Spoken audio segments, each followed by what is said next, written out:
Okay, what's up, guys? So, you guys actually wanted a Discord server, so I made one. You guys can join using the link in the description. Oh, and I still have a Patreon, by the way. Look, it grew from $1 to $5. Ayy. Anyways, today we're gonna be doing the lore of Amumu, the sad green mummy guy. Once upon a time, there was a boy named Amumu. There are actually different stories of Amumu's origins, so I'll go ahead and tell you guys the three most important ones. Okay, first story. Once upon a time, there was a boy named Amumu. He was a member of one of the first great families of Shirima, who all died to a disease that corrupted their flesh. Amumu was quarantined in his room and was never allowed to go out, or else he'll spread the deadly disease to other people, you know? He became friends with a young servant girl in the room next to him who heard his cries at night through the walls. She made sure Amumu wasn't lonely by telling him stories and letting him know what's going on outside. One morning, the girl told Amumu that his last remaining brother had died from the disease which made him the new emperor of Shirima. The girl was sad that Amumu had to bear all this alone. She opened the door to comfort him. Wait, what? How'd she even open the door? Were there no guards or locks? The fuck? Anyways, Amumu was super happy that she came in, and he threw his arms around her and gave her a big hug. Then he noticed that he fucked up. The girl got infected by the disease and died. Good job, dude. Amumu's grandma thought Amumu was evil since he pretty much just murdered this little girl, so she cursed him to be trapped in the state of sadness forever. The end. I mean, like, if you had the power to make this dude immortal, why can't you just save your whole fucking family? Okay, second story.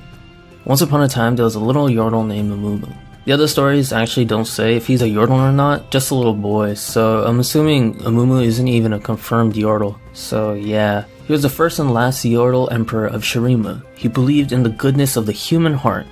Everyone was like, that's so dumb, human heart. But to prove the haters wrong, Amumu swore an oath to live as a hobo on the streets until he made one true friend, since he was convinced that his fellow Shirimans would rally to help him. But then no one wanted to be his friend, so he became sad and died from a broken heart. Legend says, however, that he still walks around looking for a friend. The end. Okay, so here's the third story, which is my favorite one because it makes Amumu seem like a dick, which is pretty funny. Once upon a time, there was this child emperor named Amumu. He heard about this thing called the Eye of Angor, which is supposed to make anyone immortal just from looking at it. So he grabbed a bunch of his slaves and took him out to go treasure hunting. He found the crypt where the relic was supposed to be in and sacrificed a bunch of his slaves by making them stay in front of him and tanking all the booby traps. Oh, and they carried him the whole way too. I love this story. So Amumu finally made it to the room where the relic was, and he rushed in because he was super excited. His slaves trapped him in the room and ran away. See ya.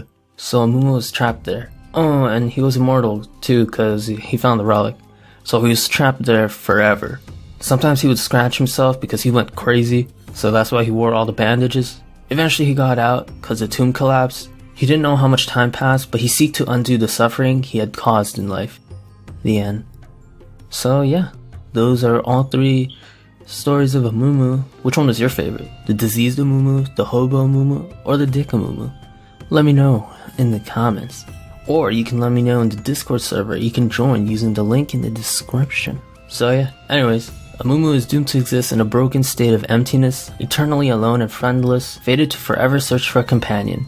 His presence is cursed, and his touch is death. On long winter nights when the fire is never allowed to burn low, the sad mummy can sometimes be heard weeping in the desert, despairing that he'll never know the solace of friendship. And yeah, that's how Amumu became Amumu. The end.